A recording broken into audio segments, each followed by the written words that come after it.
Hello everyone, আসসালামু আলাইকুম। Welcome to our channel fortunate guest. তো বন্ধুরা, প্রতি সপ্তাহ ন্যায় আজকেও আমরা যাচ্ছি। কার বাড়ি যাচ্ছি? আজকে যাচ্ছি আমরা এক বৃদ্ধ চাচির বাড়ি। সেই চাচির মানে এমন অবস্থা, মানে কেউ নাই, এক ছেলে আছে, সে আছেন অনেক দূরে কাজ করে খায়।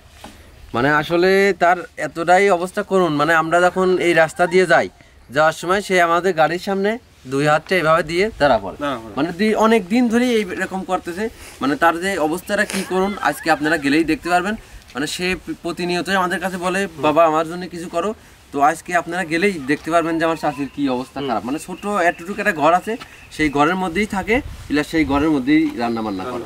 তো ভাই নে, তো আজকে আমার চাচির জন্য কি কি আয়োজন করছো? আজকে চাচির বাড়ির জন্য স্পেশাল ভুনা খিচুড়ি রান্না করব, আর তার সাথে আছে সোনালী মুরগির রোস্ট। ও তাহলে তো খুবই ভালো। আর ডিম আছে, মিষ্টি আছে, আর চাচির জন্য কাপড় আছে। তো চাচির জন্য এই যে একটা শাড়ি নিয়ে আইছি। তো তাহলে আর বেশি কথা না বলে আমরা চাচির বাড়ি যাব। তাহলে চলে গেলাম চাচির বাড়ি। দেখা হচ্ছে চাচির বাড়িতে যাওয়ার পরে।